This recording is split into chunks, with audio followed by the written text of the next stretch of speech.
Today, Big Daddy and I are going to take you through the old Aberdeen Cemetery. Once it was well-kept record of pretty incredible local Northeast Mississippi history. Let's have a look around.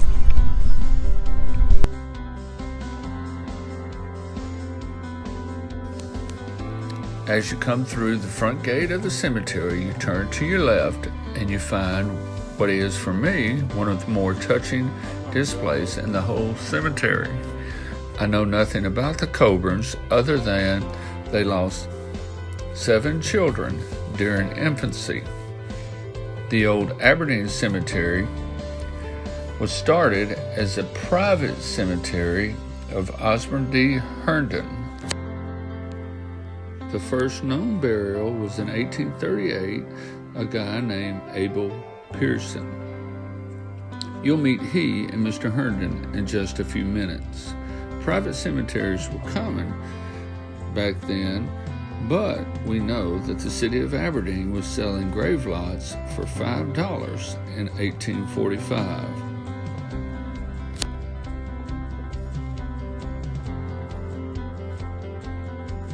The cemetery has many examples of beautiful and intricate monumentation, some of which were done by the Miller brothers of Columbus.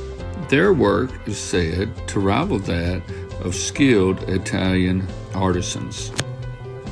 Moving away from the Coburns, a little toward the corner of the cemetery, we find Elijah Vassar.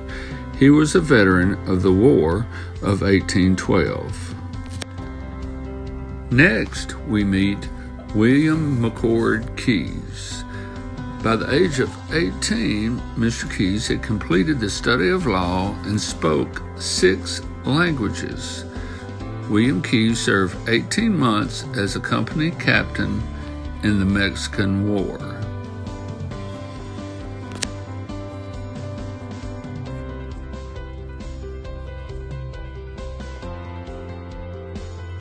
As we leave the grave of Mr. Keyes, we make our way toward the grave of Charles Gates Sr. Mr. Gates is the only known veteran of the American Revolution buried in Aberdeen. Monroe County, however, is home to the graves of 6 additional Revolutionary War heroes.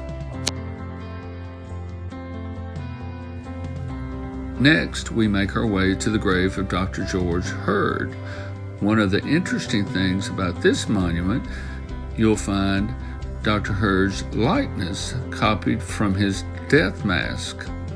All this was taken care of by his brother, Dr. J.M. Hurd. I don't know much about the next monument I'm going to share with you other than this seems to be another copy of a death mask, that of an infant child.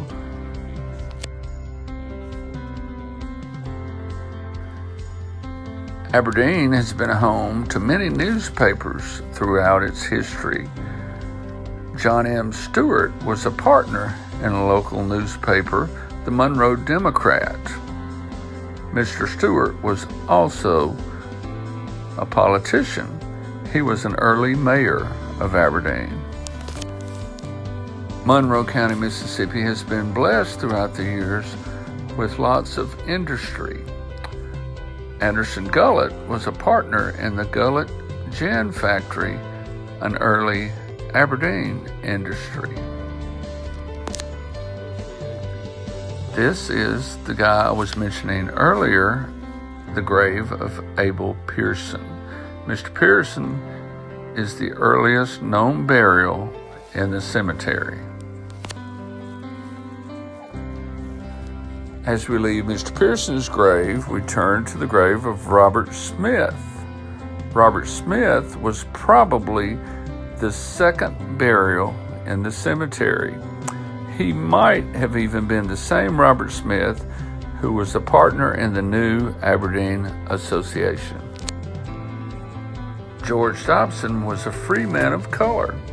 He operated a blacksmith shop in Aberdeen from 1852 throughout most of the 1880s. He served the Confederacy during the Civil War as a member of Nathan Bedford Forrest's company. He also is known to have been the personal choice of General Forrest as the man to shoe his horses. Dinah Dobson is one of 2 African-American women with markers buried in this cemetery, the other being Annika, wife of Stanton Acker. Dinah Dobson died on December the 17th, 1879, and George remarried a Miss Eliza Dunlap on September 23rd, 1880. She is thought to be buried on the left-hand side of George.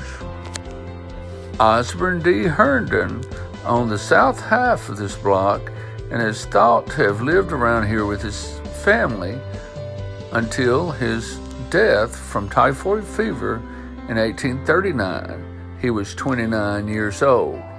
He was one of the 3 trustees of the town of Old Aberdeen. The cemetery also has a potter's field. You can find it in the brushy area to the southeast of the drive-in gate. This potter's field would have been used to bury the destitute, the homeless, criminals, people who had no friends. It is bounded by the road, the open field to the east, and the fence to the north. One popular local folk tale is that of Miss Needham Whitfield. Miss Whitfield is said to be buried in this mausoleum, sitting in her rocking chair. Apparently, Miss Whitfield liked to crochet or knit, and many children have grown up in town, sneaking up to the mausoleum and peeking in the cracks through the doorway.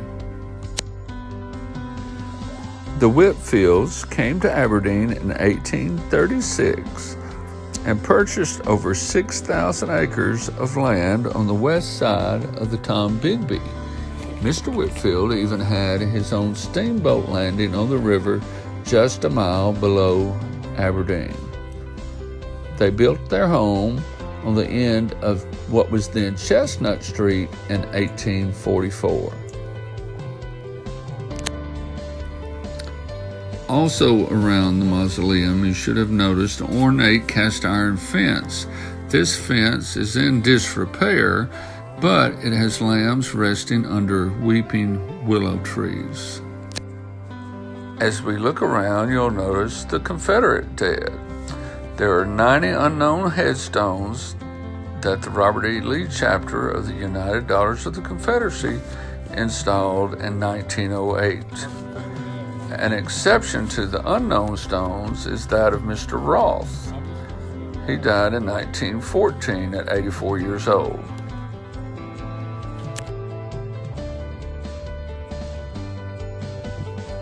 During the 1960s, the graves of Robert Moore and Augustus Davis were identified. They were privates with Company E, 27th Regiment, Texas Cavalry. Through research, 60 more Confederate soldiers were identified as having been buried in Aberdeen.